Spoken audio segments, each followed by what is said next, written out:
All right, we'll start with the opening statement and then take questions for Mimi and Sid.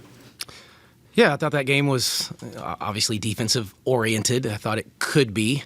If we didn't make some perimeter shots to loosen it up, it would be a kind of a toughness, a paint kind of defensive game. Same thing from the offensive end. Arizona State's tremendous defensively. We knew that coming in. I've coached against Coach Miller before. They've been really, really good on that end. Thought we had some good game plan coming in, both offensively and defensively. I was proud of the fourth quarter. I thought we were at our best in the fourth quarter when it was needed. We've been talking about that, talking about kind of just attitude and trying to thrive in those moments and just really trying to enjoy it and being excited about it. And wish it didn't come down to that, and I wish it didn't have to be our best quarter, but I don't think we turned it over in the fourth quarter. We shot it from the field goal percentage the best that quarter, got to the free throw line to kind of finish it off. So, I thought some of these guys hit some big shots. Obviously, Shaw's three I thought was huge. Mimi had a couple big buckets too, just when we needed them. And then we got to kind of finish it off with the shooting the free throw. Just a little bit better to kind of polish it off. But we'll take the win. We'll get better from it. Good to get that feeling back and hear country roads in our building again.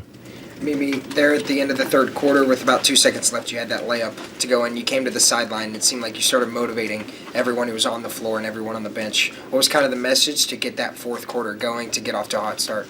A lot of times in the fourth quarter, I think a lot of us are in our head and just thinking about like ourselves. And I was just like, we can't be about ourselves. We got to play for each other. And I think that's how we finished the fourth quarter, was just playing for each other. Like, we knew that we let the last two slip, and I was just telling my teams, like, we can't let this happen again. We've seen it too many times. We know exactly what to do, so let's just go do it. Sitting in Arizona State's defense, techniques, things that they did one-on-one well, was it scheme things that they did? What made them so tough to attack? I don't know if I could speak for, like, their schemes, but I think that they're just a tough team overall. They have tough players that seem to understand the game plan very well, so I think we just had to really work for our spot, and they're definitely making us work for it. I think they're a really good defensive team. Sydney, what did you see after you had tied the game, you hit the three, and you guys hadn't shot very well the last two quarters. So just what did you see on that shot?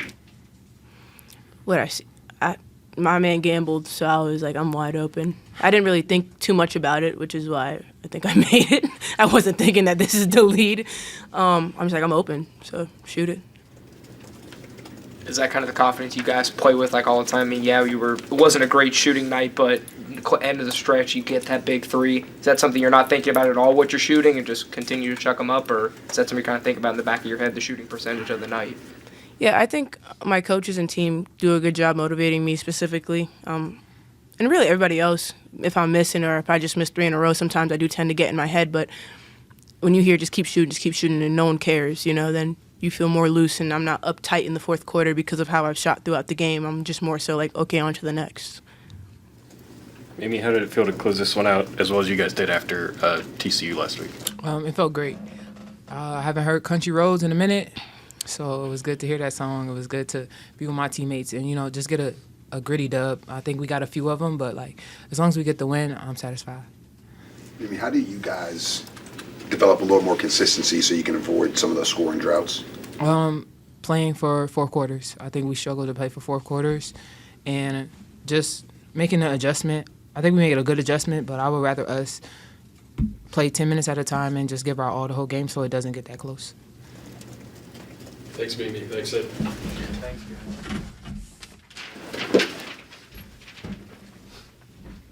Questions for Coach? Coach, in a player like Washington Sue, when she plays other teams, she can cause havoc. When she's played you in the last 3 years, going back to Pitt, you've held her to under pretty much 5 points in every single game. Is it the players or is it the game plan? What is it that you think you can find success in taking the ball away from a player like her? Well, I don't honestly not really sure. You just put a game plan together for every player. We're obviously familiar with her. We've played her a couple times coming in, obviously being from Fairmont and the whole story. So really nothing more than that, to be honest. She hit that three early, and then did she score again? Yeah, didn't score again after that first three. So, yeah, I thought we did a pretty good job. She's a phenomenal defender. She plays hard. I think Coach Miller, I've heard her say, kind of played like that, and so I'm sure that's why she likes Marley as much as she does. So, this wasn't a personal. This had nothing to do with Marley, or we weren't trying to set out to do anything to a kid that's from here. I mean, barely even talked about that. I think we brought it up in the initial scout, and other than that, it was just here's a player, here's what she does, and here's what we want to try to take away. Coach, you had a 13-2 run at the end of the game in the last 4 minutes. How good did that feel after all the defensive effort all night finally paid off at the end? Yeah, no, certainly better. I thought we were much better on that end. I thought we did a better job on Brackens and Elliott late and in the fourth quarter. I think they battled a little bit of foul trouble late third, maybe early fourth. And then we just forced other players to try to have to beat us. And so that's what we wanted to do. We switched up some of our defensive stuff. So just trying to keep playing until we find a little bit of a rhythm on the offensive end. But probably most important was just what we did offensively. I think we're really good offensively when we share the basketball. Obviously, if we can make some more perimeter shots, then I think we'll be really good. But when we get stagnant and we don't share it, then we're just not nearly as good as we need to be on the offensive end. But we've taken some steps defensively the last couple home games to hold TCU to 51, I think, and then that team to 43. That's pretty legit. That should give you a chance to win even on a night offensively where you're not particularly good. Mark, how big was the end of the third where you scored a few baskets and kind of carried that momentum into the fourth there? Yeah, well, I think it switched because at halftime they had the momentum, right? They went on the run. They ran into the locker room feeling great about it, even though we had the 1 point lead, and then they took it in the third quarter for most of it. And then even though we were down, it felt like we at least made a little run there to close it, to give us some momentum. So yeah, no, that was probably a big moment. I liked our response in that third quarter timeout. It's something we've been talking about, and maybe not response, but just body language and demeanor, and just making sure that we enjoy that. Like, don't try to just survive it and get through it, and don't tighten up. Just relax and be better in those situations. And I thought we were. Does that just come from experience, or wouldn't you say like you want them to be looser and enjoy the moment? Do you have to go through it a few times and maybe even endure some failures to get to that Well, point? ideally, you don't want to have to go through failures to do that, but we have, and so you don't have a choice when it's happened to you. And I think each kid is a little bit different, and how they internalize those moments. And you're at home and the crowd gets loud, and it should be fun, and we should be flying around defensively and trusting each other. And that stuff that we have talked about is that we don't always do that. They really like each other. It's not like that type of trust, just the way if we get in rotation that I'm going to help you and we're going to scramble out of that. And so I thought we did a much better job. Fourth quarter defensively, that was a solid quarter for us. And that's the one that in this league, you're probably going to come down to a lot of fourth quarters. Somebody's up 8, 9, 2 point game, whatever. It's going to come down to the fourth quarter, like one way or the other. And so we need to be great. We need to function. And I was probably the most proud of the no turnovers. Have you ever had a game before where your opponent did not have a free throw?